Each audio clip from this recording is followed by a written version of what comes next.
My dad was part of the Windrush generation. He came to the UK 1956, and you often go to parties, you meet people or you're introduced, and my dad and mum were introduced by a mutual friend. My mum came from she wasn't closeted, but she was an only child, and her father died quite early on in her life, so it was mother and daughter and then the extended family, and they lived in Surrey. And I think my father wasn't the first mixed relationship she'd had, but they got together. Yeah, I think it was, we're talking the 60s. They were in some respects trendsetters. There weren't many mixed race couples around. They told me they had some difficulties. That's what I'll put it down to, some challenges. I think the Windrush generation, when they first came, black men, there was a novelty factor, but employment, housing was all very difficult. And then when you're having a relationship with an English woman, it brings attention to you. So they had people spitting in their paths and stuff like that, but they were both quite strong-minded. They knew who they were, they knew what they wanted. And they stayed together. So my parents met when they were around my age, actually. They had a mutual friend who my dad worked with as a Saturday job, my mum lived with, and they met at a party. I don't think my mum was actually going to go. She was considering not because she was unwell. She ended up going, and that was that. It was new for my mum, and she was the only one of her friends that was dating someone that wasn't white. But there was never any discussion of there being any sort of awkwardness introducing my dad to her friends and stuff. It was just quite natural, they found. I was born in Red Hill, Surrey, and I lived in a number of places in Surrey, Coulsdon, Purley.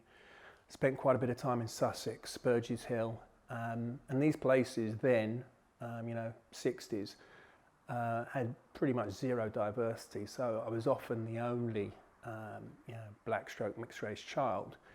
I'd be walking in the street and kids, older and younger, would be staring at me. And I'd say to Auntie, and they're staring at me. And she'd say to me, you must be staring at them to know that they're staring at you. And I say, yeah, but they are. So it was always a case of, you are different, but that difference makes you special. Now you just got to go on through life and do some special things.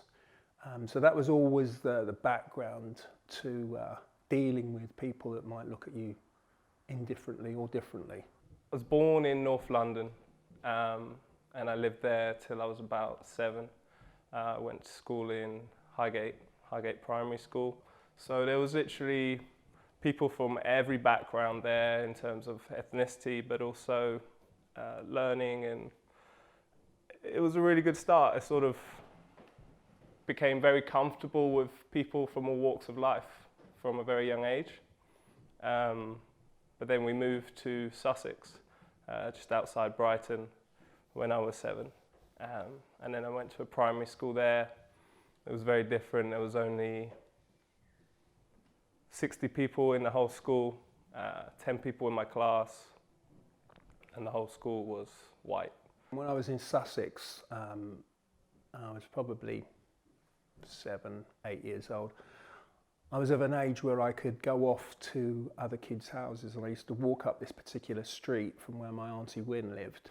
I was walking up this street, and there was a kid walking down the other side of the street, and he shouted over to me. He said, "Oi, you, yeah, you nigger," like that. And I was sort of taken aback by it, and I looked around. I thought, I'm the only one here. It has to be me.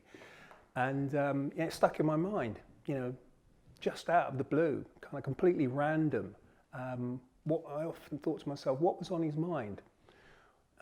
Did he think it was funny? Did he think it was gonna scare me, provoke me, I don't know, but that stuck in my mind. I'd like to say my pride has always sort of overcome any sort of concerns that I've had about the way I look or anything. The one time I'd say I let it get the better of me was when I first went to sixth form college, which was, it's a very traditional school, and you know, everyone there aspires to go to Oxbridge, and it's all about getting from school into medicine or law or something like this. And then when I arrived there, I felt slightly different, and it was just a small period of time where I adjusted to it.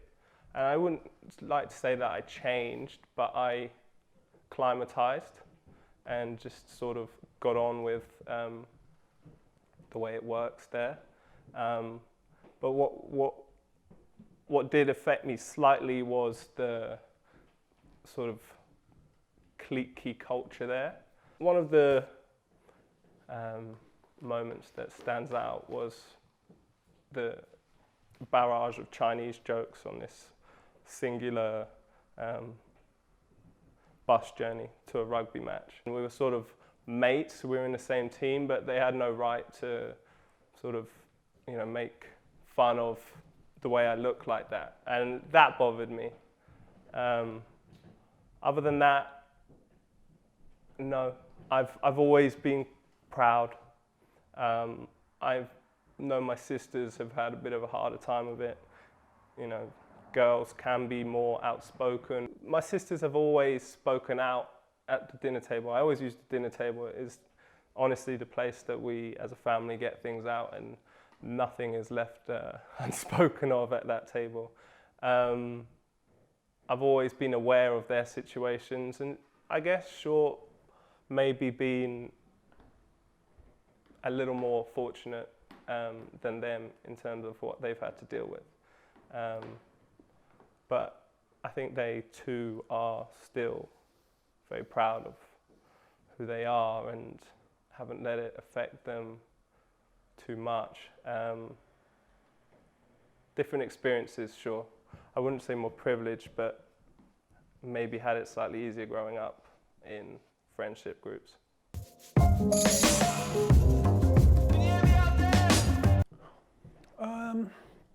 It's funny when you ask the question, you think about it, and maybe because I've been around the block for so long now, but you get, as I say, it's never overt. It's always, well, not always, when it's come to me at least, it's been kind of undercover, you know, kind of veiled. Things like, yeah, but you're not black, and you're not white, you're neither, are you? Or, do you have an issue being mixed? I remember when I was at primary school in Islington, it was on the border of Islington, Hackney, and it was probably 50% black, and there's always been a little bit of a set-to between Africans and West Indians, and the West Indians would say, oh yeah, you're from Africa, blah blah blah, and the Africans would say, well yeah, but you're from where you are, and you've got to remember you've gone through slavery, etc. So there'd always be this little bit of tension. But it was a group of girls, West Indian girls, and they used to take it upon themselves to give me a hard time, or give mixed race kids a hard time. You'd hear terms like half caste, half breed, things like that, which the actual terms themselves are pretty raw. Half breed, what is that? Am I half of something? No, I'm a full person. So yeah, those, I think it's when you're a child, you probably feel it the most. But as an adult, no, I haven't had that. You know, the positive spin, if you want to call it that, is that, oh, you're exotic, aren't you? Where are you from? Are you from Brazilian? Are you this? And really it's because people probably haven't spent the time, they haven't experienced mixed race people enough. They haven't spent the time to understand. I'd say as we got older and people started being more outspoken about topics other than, you know, who's friends with who and who's going out with who, and people start thinking more about, you know, who they are as people. I guess 13 to 18 maybe started realizing these things. And then I'd be meeting new people, and it was when I started first hear, you know, people's guesses or little cheeky jokes about where I might be from. My experience has always been people not being able to locate where my heritage might come from. I work for a company that has a lot of venues that we work on, and every time I go to a different venue, I'll be working with a new team essentially, and that could be anywhere from 5 to 50 new people every time. And you can be sure that every time I go to one of these venues, I'll have 3 or 5 guesses of. It almost becomes like a game, and I feel myself sometimes sucked into it and joining in. You know, not mind. That's when I don't mind, and I kind of find it funny. And then there's other times where people will just sort of bluntly try and assume where I'm from, or because of, you know, point out things about my face or my mannerisms or whatever it might be. And that's when it gets frustrating, because I'm like, I haven't really engaged with you to bring this topic up. You're sort of just looking at me and thinking it's okay to start guessing because of my nose or my eyes about where it could be from.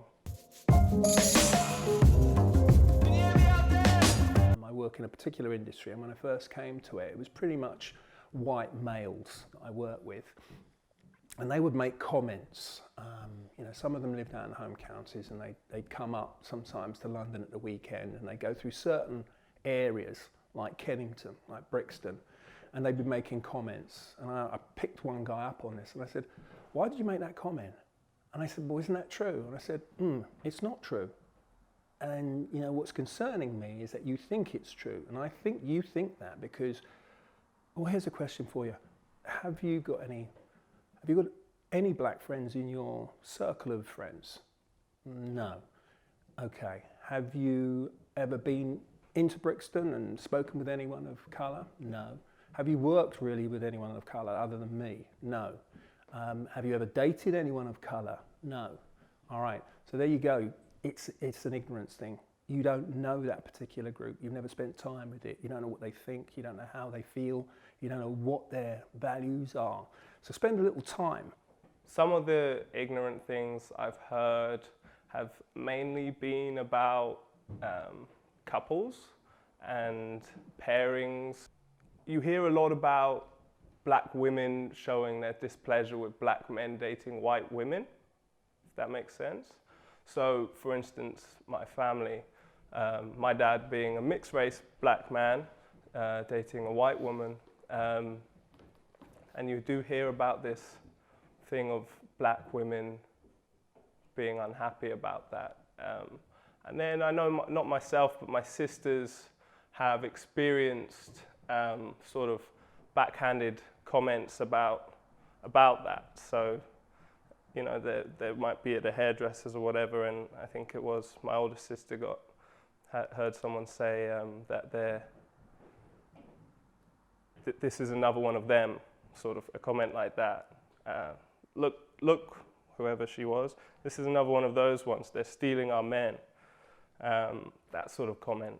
So it's mainly been around the dating scene that I've heard these ignorant things. One question I'd like to ask my dad is, how did he feel when I was younger, being a visibly black father to a seemingly white blonde child? Yeah. I remember one time we were, this is when we were living in Sussex, it was weird, it was like an acorn going back to the oak tree, because I met my wife, Tessa, in London, again, mutual birthday party. We struck it off. She's soulmate, friend, counsel. Anyway, we lived in various places in London, North London, and then we moved out. I think we'd had all 3 kids by then. We moved out to Sussex, and we literally went back almost like 2-3 miles away to the place that I grew up. When I was 4 or 5 years old. So that was weird. I don't know. It was some sort of pull, but it was good for the kids. And I remember we were driving back because my mum and sister were still living up here. Was that right? Anyway, we were driving to London, and we were coming up through South London, and it was at the time when you stop at the traffic lights, and people would jump out from the traffic lights and they'd clean your windows. Anyway, there was this black guy, younger than me, and he came to wipe the windows, and then he looked in through the car window, and Tessa's sitting next to me, and then he looks at me, and he looks at Tessa, and he looks at kids at the back, and he said, "Something's not quite right here," as if to say, "What are you, my brother, doing in this car? Are you driving these folks somewhere?" And I was inwardly quite angry about it, but in fairness, if you were to look at my kids when they were young, they were blonde-haired. So, no. I mean, I don't look at my kids and think, oh, they're blonde with various shades of eye colour. They're my kids. But yeah, the outside world may look at it slightly differently. And I remember a holiday that my dad took me, my mum, my sister on. We went to the Seychelles, and this was in the mid-70s, so it was a long time ago. So when it was getting really trendy to go there.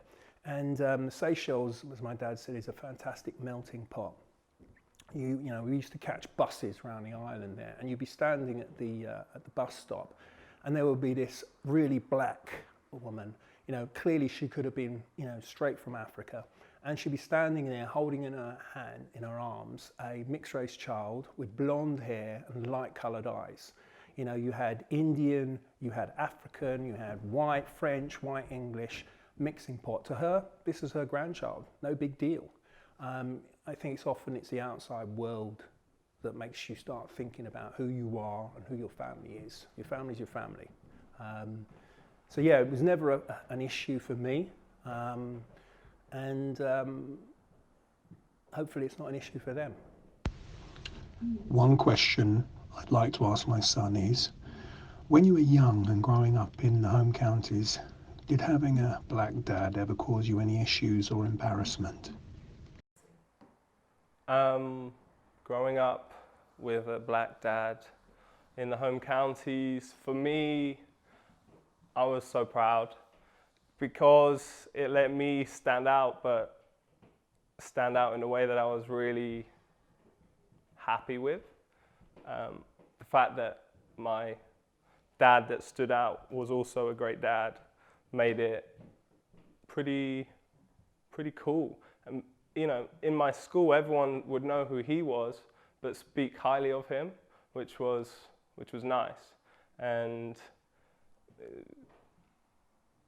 I never felt any sort of embarrassment. I could have come to a football game or to my parents' evening or to whatever it was, and I'll be down with it. It's sort of sad in a way because there was this assumption from the majority of people that I went to school with that because my dad was black that he was cool, and he was cool, but they had already made that assumption because of his skin color, which is like so, I guess, ignorant and a bit strange. They had stereotypes, I guess, of what he might be like. And I was young as well, so I was fairly, I wasn't comprehending things like I do now. But looking back, they were stereotypes that they'd made up in their heads for whatever reasons. But it never got in the way of the fact that he was a cool dad, and I'm proud of him, and I am who I am today because of him, so I'm grateful for that.